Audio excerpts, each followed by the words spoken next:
It seems ironic that after 1,000 generations of dreaming and planning, that the first man to fly under power would win that history-making distinction with the toss of a coin. In late September, the Wright brothers headed to North Carolina with their flyer, well aware that at that very moment, their chief competition, Samuel Pierpont Langley, was preparing for the first flight of his great aerodrome. When news came that Langley's first attempt had failed, Wilbur wrote in his journal, "It seems to be our turn to throw now, and I wonder what our luck will be." For a time, it seemed that luck was against them. In stationary tests, the engine controls failed, damaging the propeller and cracking the shaft. It was then discovered that all the flyer's shafts were faulty. Orville was forced to return to Dayton to make new ones, delaying the first flight by several weeks. In the meantime, Langley made a second attempt to fly his aerodrome on December 8th, but it ended in a crash into the Potomac River. Now, finally, Lady Luck smiled on the brothers from Dayton. On the morning of December 17th, 1903, the wind that killed Devil Hill was gusting it up to 30 miles per hour. Because he won a coin toss with his brother Wilbur, Dayton bicycle mechanic and inventor Orville Wright would have the honor of the first turn at the controls of their untested flyer. At 10 a.m., a flag was run up to signal to the personnel of the nearby life-saving station that all was ready. The lifeguards had agreed to act as witnesses if all went well, and as a rescue team if disaster struck. Orville and Wilbur then set about laying a wooden launch track alongside their campsite. The flyer was too heavy to be launched like a glider, so the machine was to be launched from a trolley running alongside a wooden rail. The brothers stood by the machine as the engine warmed up. Then, as one of the lifeguards later recounted, "They shook hands, but I could not help notice how they held each other's hand, like two folks parting, not sure they would ever see each other again." John Daniels, Kill Devil Hill's life-saving station. A camera was positioned to capture the flight, and Daniels was entrusted to operate the shutter. Orville mounted the machine lying face down. Then, amid the noise of the engines and shouts from the crowd, the flyer was released from its restraining rope and set off along the track. It lifted into the air as Daniels snapped his photo. Orville found the flyer hard to control, and after 12 seconds in the air, he came down with a bump. This flight lasted only 12 seconds, but it was nevertheless the first in the history of the world in which a machine carrying a man had raised itself by its own power into the air in full flight, had sailed forward without a reduction in speed, and had finally landed at a point as high as that from which it began. Orville Wright. The brothers made 4 flights that day. Orville described his brother's 4th flight. At just 12 o'clock, Will started on the 4th and last rip. The machine started off with its ups and downs as it had before, but this time he had gone over 300 or 400 feet. He had it under much better control and was traveling on a fairly even course. Orville Wright. Wilbur flew for 59 seconds, traveling a distance of 852 feet before coming down with a bone-jarring thump that broke the elevator support. The flyer had spent less than a minute in the air, but that was long enough to constitute sustained, controlled power flight.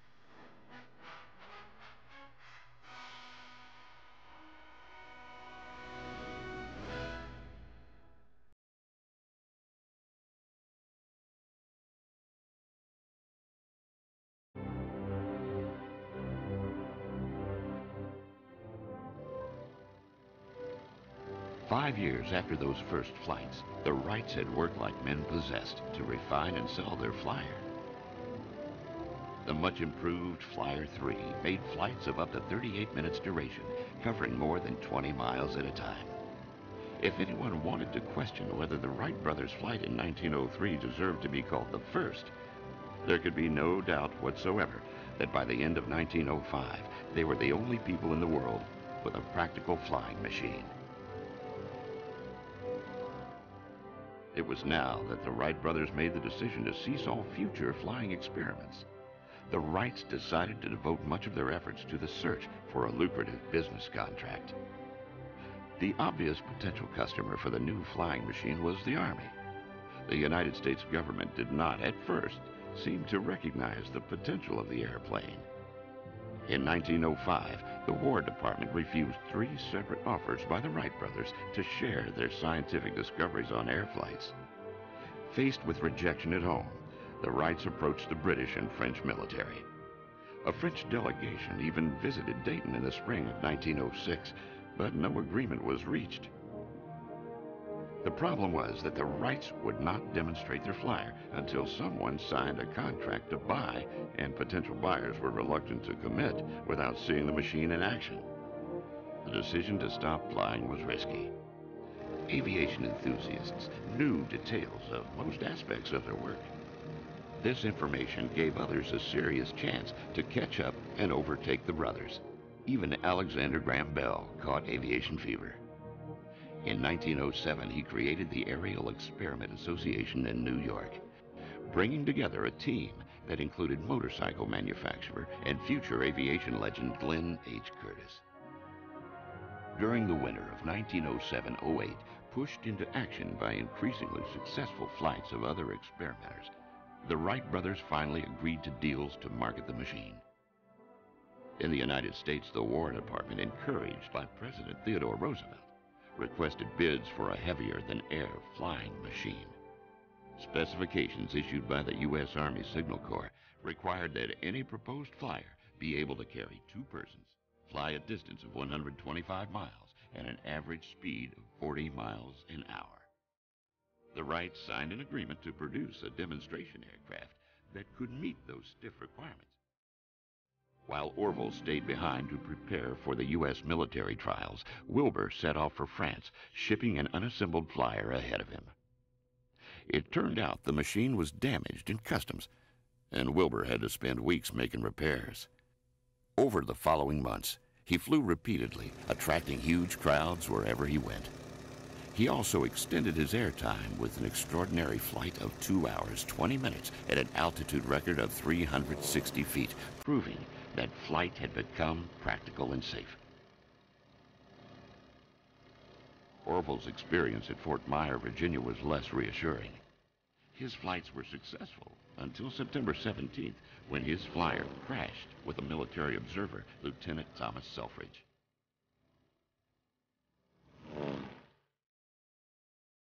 Orville suffered a fractured thigh, broken ribs, and a serious head wound. The unfortunate Selfridge was pulled from the twisted wreckage with a fractured skull. His death, several hours later, gave him the dubious honor of being the first person to be killed in a powered aircraft.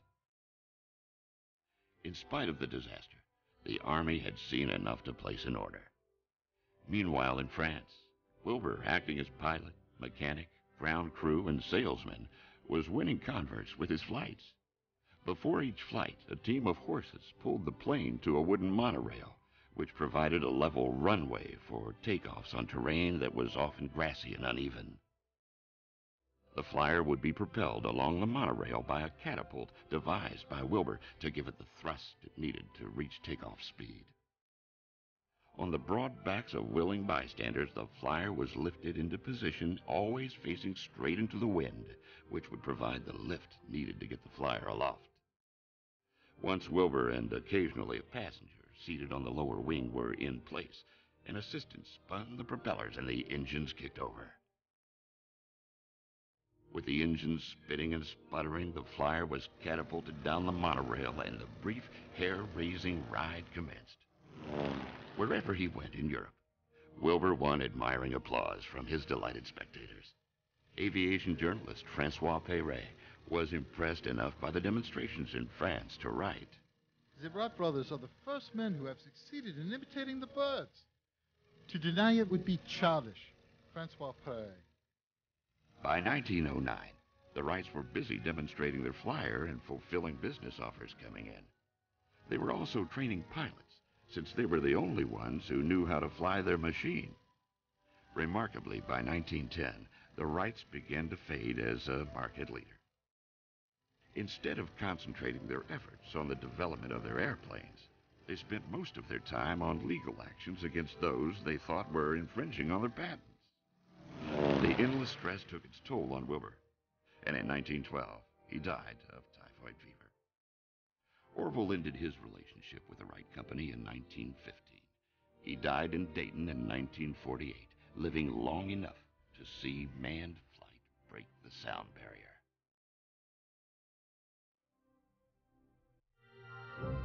If it had been slow to realize the potential of the Wright Flyer, the U.S. Army more than made up for lost time in assimilating the heavier-than-air craft into its war plans. In addition to the Wright brothers, the Army turned to another aviation pioneer, Glenn Curtiss, to build some of the early trainers for the Army. Soon more inventors found ways to improve on the machine, such as using tractor instead of pusher motors, and the Army began to see the airplane as a promising weapon system. By 1913, 41 Army pilots had earned the right to wear the gold military aviator wings.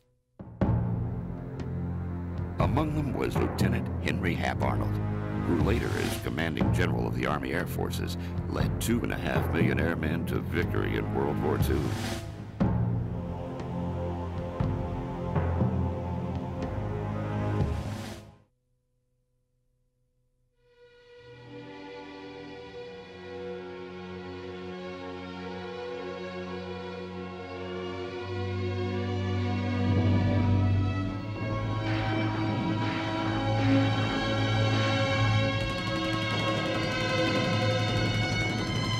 In August 1914, at the outbreak of the Great War in Europe, aircraft did not enter into the plans of the belligerents. The frontline troops of all the nations, slaughtering one another on the far-flung battlefields, counted in the millions. The number of total aircraft deployed by the combatants amounted to a little over 500 fragile, unarmed monoplanes, biplanes, and triplanes. Those early military pilots who were flying over the trenches of the Western Front were essentially aerial chauffeurs. Their job was to ferry an observer over the countryside to report on troop movements. In the first months of the war, there was plenty to observe, with the Germans overrunning Belgium and advancing on Paris. A circular came round all cavalry divisions asking for lightweight, specified lightweight officers to volunteer to become observers. The Royal Flying Corps was a very exclusive corps that frightfully hand-picked people in it, and the only people who could get into the Royal Flying Corps were people who were seconded from the regular regiments, and not only that, from the better class of the regular regiments. And so that was that. But I did pick up from the chap. Did I know anything about airplanes? I had to admit that I didn't. If I had known something about airplanes, they might have had two thoughts about it.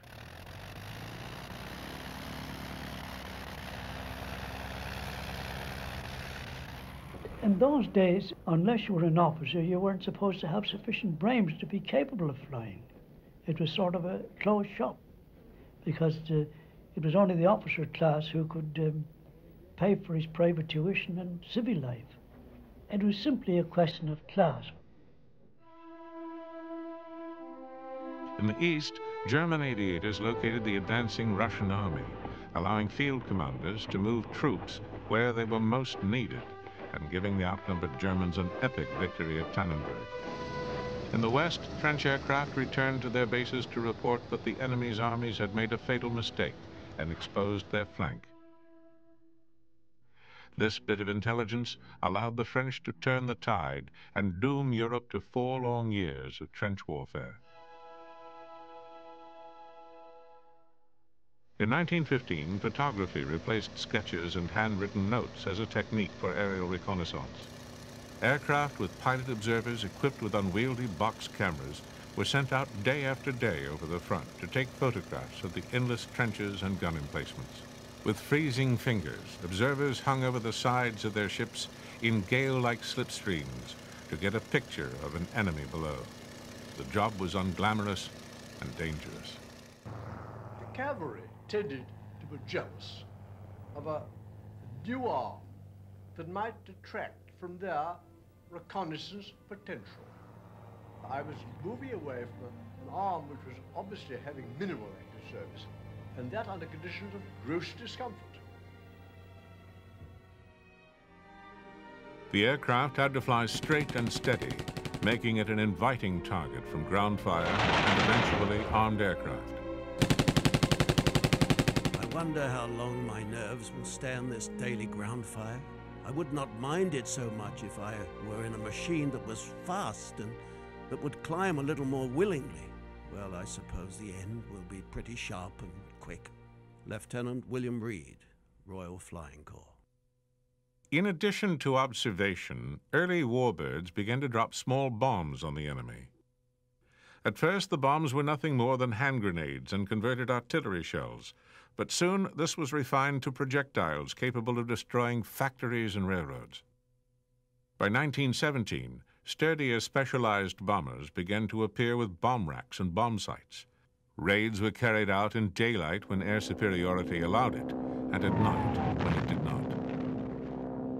By the end of the war, aircraft roamed the front, bombing bridges and airfields and strafing troops, proving that the airplane had made the battlefield three-dimensional. The third use of the airplane in war was that of an attack aircraft. For the generals, the only reason to place guns on an airplane was to protect the reconnaissance aircraft. But for the pilots and observers, it was a means to have a go at the other fellow. The first recorded aerial victory occurred on October 5, 1914, when a French pusher aircraft downed a German aviatique. For the most part, firing pistols and flares had limited effect on a foe traveling at 90 miles an hour. Mounting machine guns on the aircraft would change all that. Dutch designer Anthony Fokker made aerial combat possible when he created a propeller interrupter that allowed a forward-mounted machine gun to be placed on a German Eindecker monoplane, thus creating the first true fighter plane. It was so effective and took such a horrific toll on Allied aircraft that the British called it the Fokker Scourge.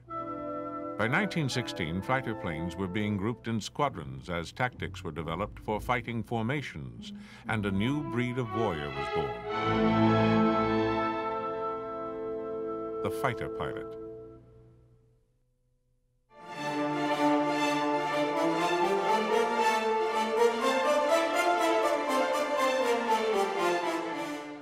When Germany developed its first true fighter plane, it was logical that they would put the controls in the hands of the fatherland's best pilots. Max Immelmann and Oswald Bölker, as members of Flight Section 62, were among the first pilots to receive the Fokker Eindecker, and they used it to deadly effect. The great Max Immelmann's legend was confused and contradictory even during the war. A fierce fighter pilot, dubbed the Eagle of Lily by his opponents, he was a mama's boy whose mother regularly sent him chocolates. Even his death remains clouded in conflict and self-serving claims. When the war broke out in 1914, 24-year-old Max requested the aviation service. His record as a pilot trainee is unclear. Some sources say he was a poor student. Others describe him as a natural. Initially, he flew the mail and supplies to the German aerodromes, but was soon assigned to piloting photo reconnaissance. But when the Eindecker reached the front, Immelmann and fellow pilot Oswald Bölker were given a chance with the revolutionary new weapons. On August 1, 10 British BE-2Cs bombed the Douai aerodrome.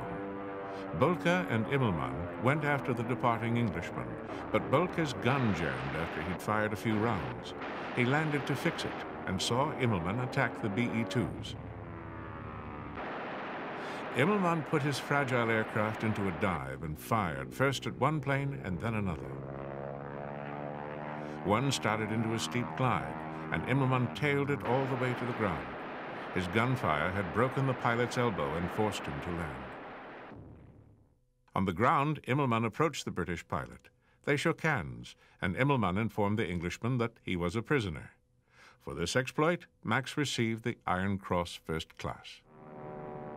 In the fall of 1915, Immelmann and Bölker continued to carry on a friendly rivalry, matching one another victory for victory.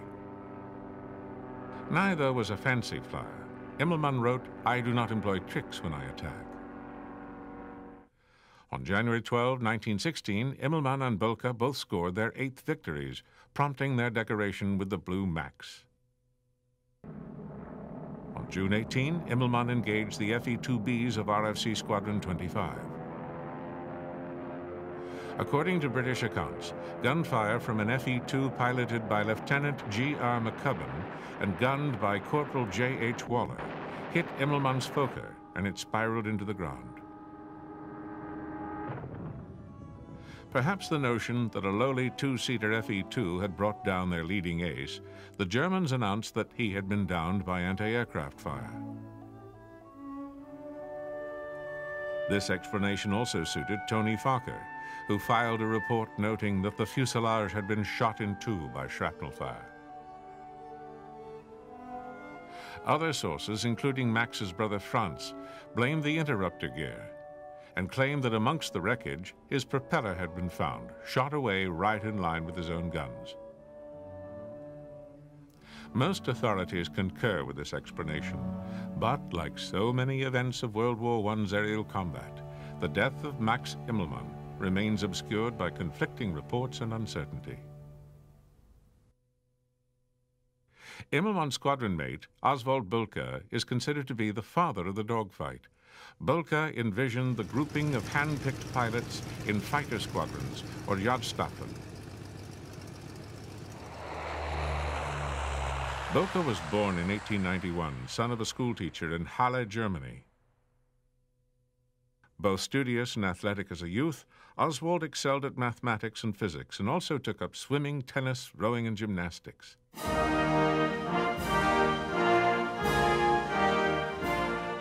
Imbued with German nationalism and militarism from his father, at the age of 13, young Oswald took the outrageous step of writing Kaiser Wilhelm directly for an appointment to military school. He joined the military and at Darmstadt first encountered the aviation branch, which he joined as an NCO pilot. His older brother Wilhelm also joined the aviation service as an NCO observer.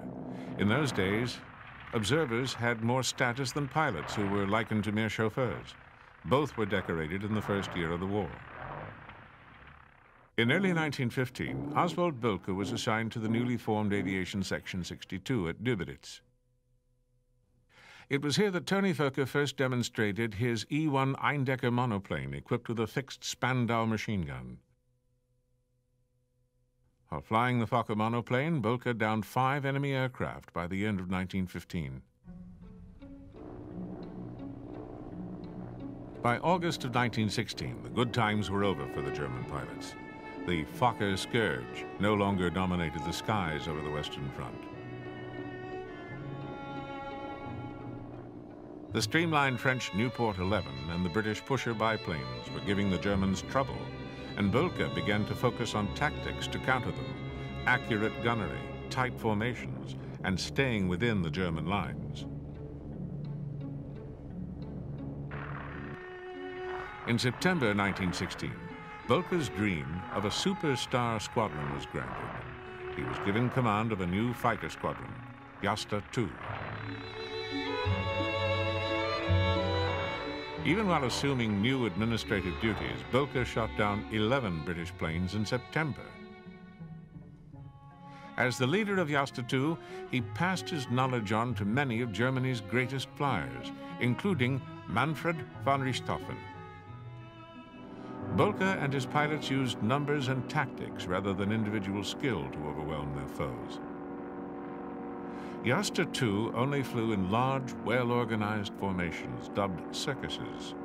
Any Allied plane that came within their section of the sky was doomed. Bölker cared little for his personal record. What he cared about was making sure his young pilots got the enemy in their gun sights and came home alive. Bölker set down his principles for combat known as Bölker's Dicta. He taught that pilots should attack from behind and out of the sun, fire only at close range, and when attacked from above, turn and face the enemy. In the fall of 1916, he shot down 21 Allied aircraft in 2 months, increasing his total to 40. But like Immelmann before him, his luck ran out on October 28, 1916. During a fierce dogfight, he collided with another German aircraft and spiraled to his death. In a gesture from another era, British flyers honored their downed enemy by dropping a wreath at his burial site, inscribed to the memory of Captain Bulka, our brave and chivalrous foe.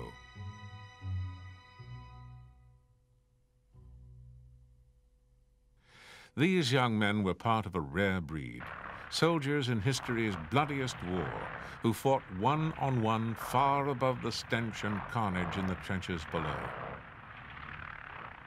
Britain's Prime Minister, David Lloyd George, told a wartime audience that airmen were the knighthood of the war, without fear and without reproach.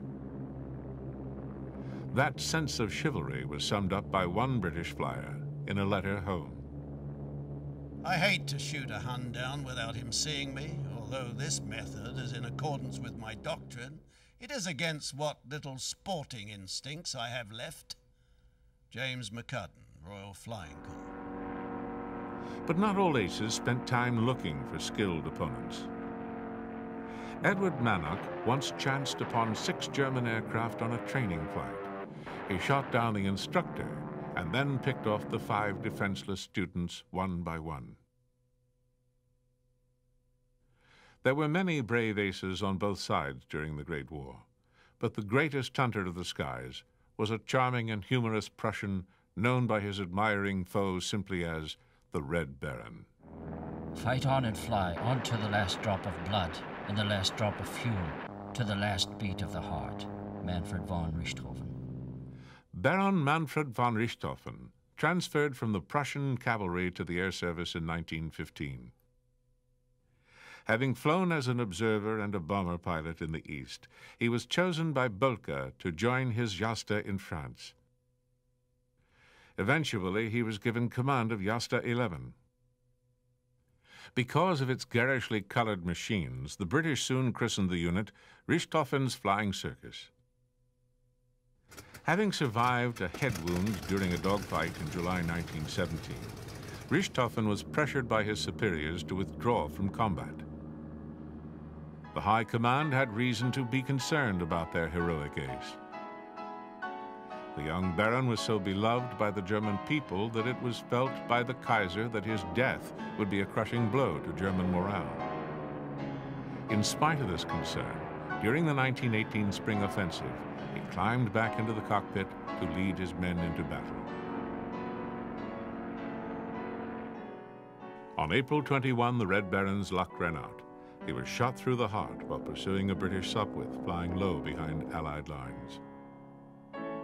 Whether he was shot by an Australian machine gun or Canadian Roy Brown is still debated. His bright red triplane came down behind British lines. Richthofen's body was removed from the cockpit and buried with full military honors by the enemy he terrorized. His final victory total was 80 Allied aircraft destroyed. No other pilot would reach that total until World War II. No non-German has come close to that total even today. The best fighter pilots on both sides were far from immune from the pressure of the war. Before they died, and most of them did die, many were exhausted from too many hours in the air. Many drove themselves beyond human limits. The great French ace Guynemer feared that if he withdrew from combat, people would say it was because he had won all the awards. He was unfit, physically ill, racked by paranoia and insomnia, yet he died while flying. Like a fabled warrior legend, Guynemer would vanish on a mission, not a trace of him or the aircraft ever to be found. A few aces died a hero's death. One of them was German ace Werner Voss.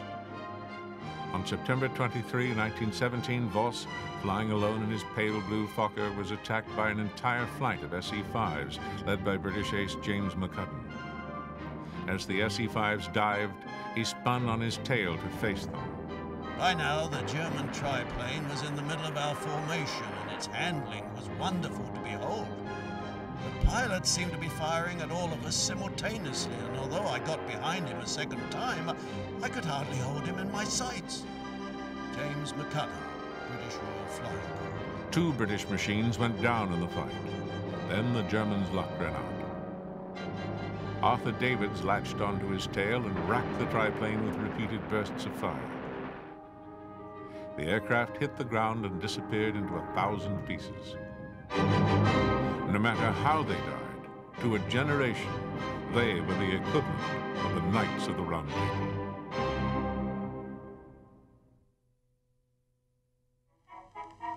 Gonna keep them down on the farm of the sanctuary. In 1917, as America prepared to enter the Great War, U.S. air power ranked just 14th in the world. America's only trained combat aviators were those flying in France with the famous Lafayette Escadrille. The Lafayette Squadron was formed in April 1916 when American Norman Prince and a group of 7 others were allowed to form a squadron in hopes that it would encourage the United States to enter the war. The American Volunteers were a devil-may-care group that included Ivy League football players, Southwestern cowboys, and even the son of a former president of the United States. Though they fought bravely, they could not compete with Germany, whose air force dominated the skies over Europe's battlefields. By June, they were thrown into the fighting over the battle at Verdun. Flying 5 patrols a day, all 7 of the original pilots were either killed or wounded by the end of the month. Almost a year after the United States entered the war, the Lafayette Squadron was integrated into the U.S. Army Air Service. Other American pilots serving with the French were also invited to transfer to American units, with the exception of Eugene Jacques Boulard, who was passed over because he was black. In the air as on the ground, the U.S. was hardly ready to fight a world war. Believe me, we were far from ready. I was a rookie cadet, I ought to know. They gave us wooden guns and told us we were going to turn the tide. For training equipment, we molded our own bombs out of plaster. Pretty soon we trained with the real things, and having met the ground training requirements, we were issued leather flying togs and helmets. It was a proud day. First, we made a pre-flight check of our bailing wire planes. Then we tried out our wings. 50 hours in the air, a few bombs, and we were ready for advanced training overseas.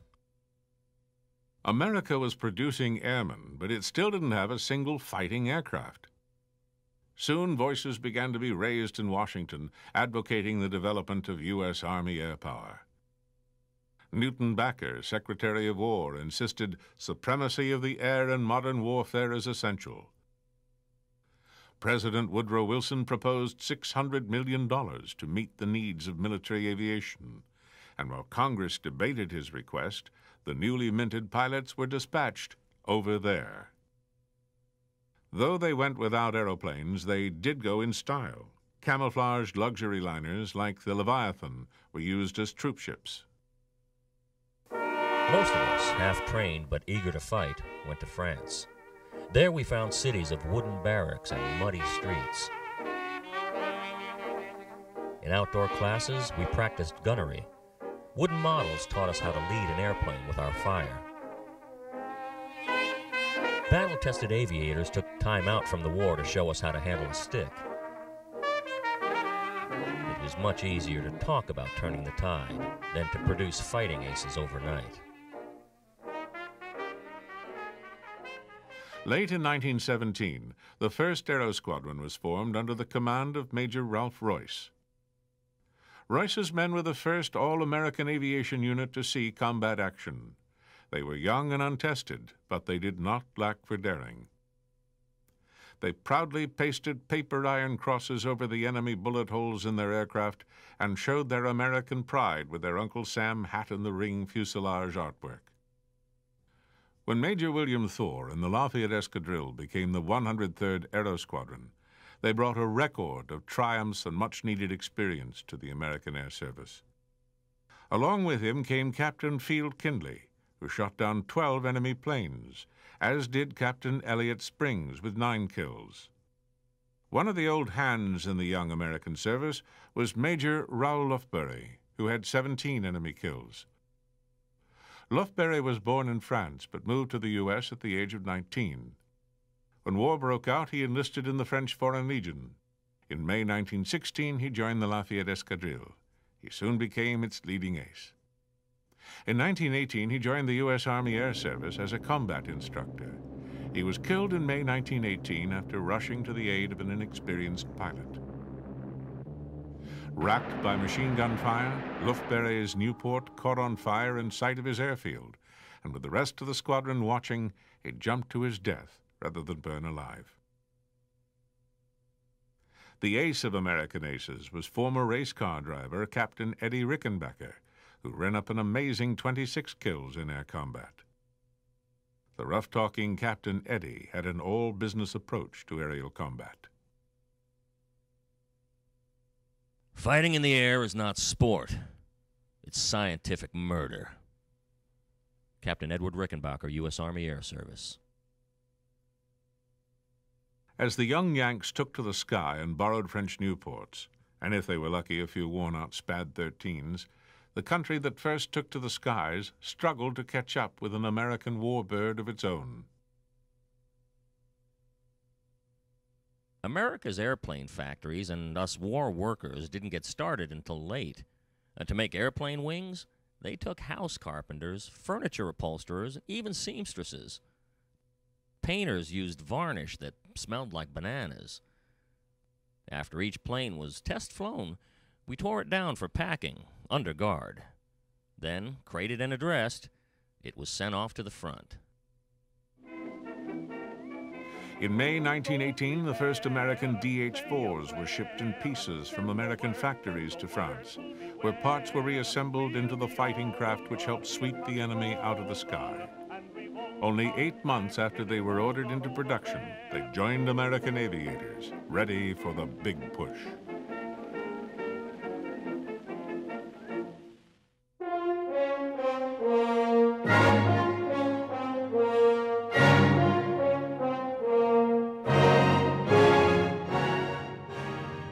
Even before the Great War, the airship was fixed in the minds of the public as a symbol of terror.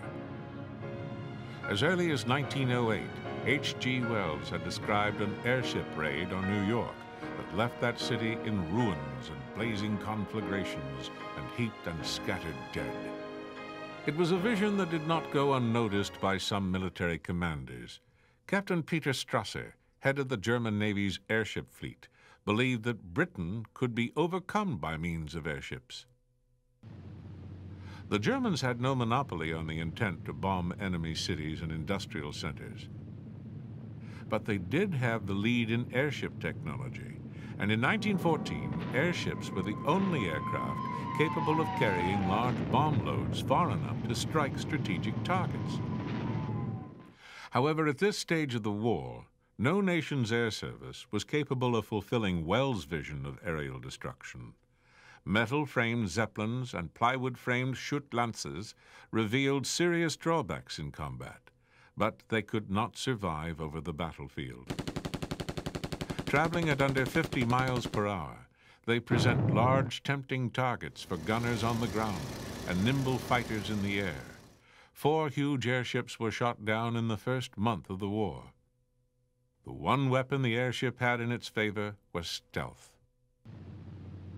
On a moonless night, despite the bulk, Zeppelins could evade detection and pursuit. The great airships became night raiders. The Imperial German Army and Navy used airships to bomb a variety of strategic targets under the cover of darkness, including Paris. But the most prized target was London. German schoolchildren learned to sing, "Zeppelin fly, fly to England, England will burn in fire." The arrival of airships over Britain in 1915 made a deep impression on the helpless civilian population. None who heard the thumping of the Maybach engines or witnessed the dark silhouette passing overhead in the night ever forgot the experience. Yet airship commanders found mounting a sustained campaign risky. Flying from bases in the north of Germany or occupied Belgium to Britain and back in pitch darkness was a dangerous task. Once Britain deployed night fighters and ground batteries armed with incendiary ammunition, travel to London under the vast gas bags seemed like a very bad idea. The first airship raids over Britain began in January 1915, and the first raid on London the following May. Although sporadic, the raids were successful. Not only did the raids destroy a fair number of war supplies and cost many lives, they also forced the British to divert valuable resources of aircraft and men from the Western Front. In late 1916, the Germans launched the most ambitious airship bombing offensive of the war. It was a disaster. Waiting for the German airships was the Home Defense Wing flying BE-2C biplanes. When an airship raid was detected, they took off from airstrips lit by flares. Once in the air, they relied on the faintly visible line of the horizon to keep their sense of balance and hold the aircraft on a true heading. On patrol for 3 hours, the wing was about to give up when suddenly the SL-11 was bathed in the light of a dozen searchlights on the ground. Armed with explosive and incendiary ammunition, the Brits drove toward the airship and came up under its nose, raking it with fire from bow to stern. Lieutenant William Leaf Robinson was on his third pass when he noticed the airship began to glow. The event was visible for miles. Londoners who'd been the dying ship's target began to cheer. The blaze was also witnessed by a very different sentiment by Captain Ernst Lehmann, commander of the SL-11 sister ship, now scurrying for home. I saw far behind us a bright ball of fire. Poor fellows. They were lost the moment the ship took fire. Zeppelin Captain Ernst Lehmann. The Germans lost 4 ships and crews, including their best pilot, Captain Heinrich Mathy, who leaped to his death from his burning Zeppelin rather than being roasted alive. Leif Robinson was awarded the Victoria Cross for his victory, only to be killed the following year on the Western Front. The German High Command responded to this setback with a new type of airship that was bigger but lighter than the previous ones. These high climbers flew at over 16,000 feet, out of reach of ground fire and most aircraft. But if the crews could safely climb out of the reach of the enemy, they could not escape the deadly grip of Mother Nature. For hours on end, they endured freezing cold. The thin air made them nauseated, and the rapid change of pressure gave them the bends. But they inflicted minor damage on the British homeland.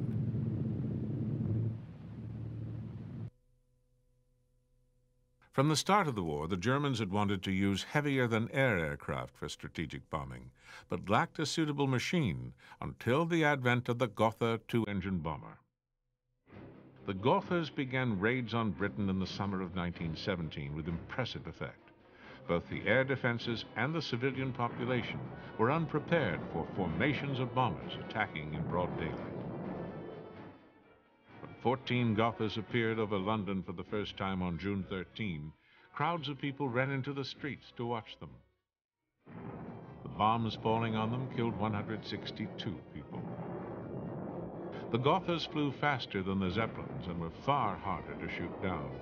When flying in formation, they could dish out heavy punishment to pursuing aircraft from their combined firepower. Because they could be produced much more quickly and cheaply than airships, they could be deployed in a far greater number. The largest airplanes to fly in the Great War were the heavy bombers. The most famous of these R planes was the Zeppelinstaken R-6, introduced in 1917. These huge machines had 2 pilots sitting side by side. They also carried mechanics who tended the engines in flight. It took 40 men to prepare the Giant for its mission, loading bombs, filling the fuel tanks, and tuning the 4 250-horsepower engines. After a light supper, the 8-man crew would board the aircraft that was waiting for them with engines idling. With only calculations of time, speed, and direction to tell them where they were, the bombing wing would lumber toward its British target. Inside the fuselage, the pale glow of dimmed lights outlined the chart table, the wireless equipment, and the instrument panel. Under us, a black abyss. Hauptmann Arthur Schuler. Suddenly, in the night sky, they would see searchlights probing the sky, telling them they were at last over England. The bombers would fly straight ahead as their machine gunners tried to hit the lights below. Ahead, if they were lucky, would be a break in the clouds through which the pilot and observer could see the Thames River and the docks covered with the tools of war.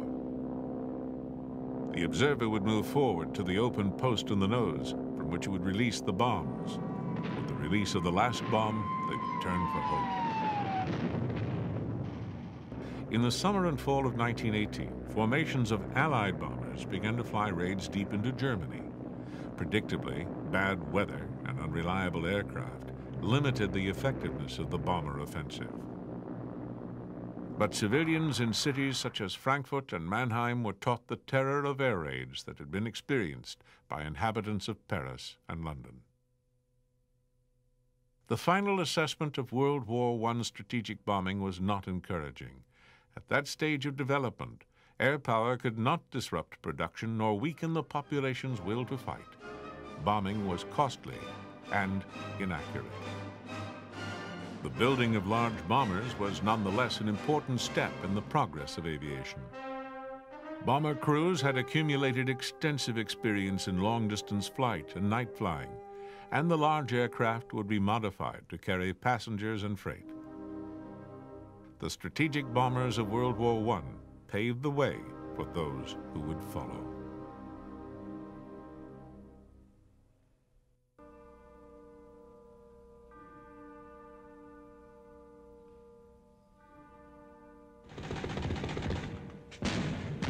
Germany launched its final offensive of the war on March 21, 1918. Using ground attack aircraft in support of the shock troops, the Germans were able to penetrate the Allied line in several places. Once again, the Kaiser's armies were driving on Paris. The air battles grew in fury to match the carnage on the ground. The Germans even sent their heavy Gotha bombers into the fight to attack key positions and supply dumps. With victory in sight, the German offensive ran out of gas, literally. By June, flying missions were cut back due to the lack of fuel. While the Allies were able to replace lost aircraft and men, the Imperial German Air Service was not. American flyers were now arriving in the thousands. In July, the Allies went on the offensive. The Germans were swamped in the air by this influx of manpower and industrial might. By the time of the Samuel offensive in September, the Allies had complete control of the sky. When the order came to prepare for battle, truckloads of aerial bombs were delivered to the planes. There, armorers fused the bombs and loaded the rigs. Then the boys who had to take them up made sure the job was done right. From only 500 aircraft on all fronts in 1914, air power had grown to the point where United States General Billy Mitchell commanded a force of 1,500 British, French, and American aircraft over a small sector of the Western Front. It was the big push. When we lifted the flaps that September morning in 1918, everything was ready. For the dawn takeoffs, we put flares on our wingtips. Billy Mitchell had asked for every airplane that could fight, and we brought him out. All the Allied force on the continent gave its planes. General Mitchell called for 1,500, and we actually got 1,481 off the ground. Wooden props bit into the air, and the engines roared as we began to rev up. Our mission was to control the skies above the Saint-Mihiel sector. This was the First Army's field of battle. Some had orders to bomb and strafe enemy installations. Others to engage the Germans in the air. This was it. Each pilot had been carefully briefed for his part in the mission. U.S. aviators in 609 American planes, now a solid part of the Allied air power, rose to attack. They supported troops on the ground, struck airfields, and shot up observation balloons, burning them out of the sky. It was a slower, more personal kind of air war than we're used to now. Combatants could see each other's eyes, and when an aircraft headed down, its attacker could watch his foe struggle to escape. A pilot signaled that he had made another kill, and after a victory roll, he joined his buddies.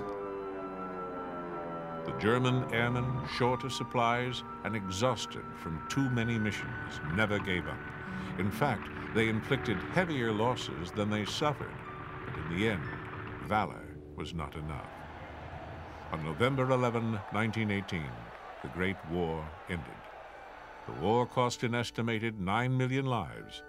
Of those, some 15,000 were airmen. Flight had lost its innocence.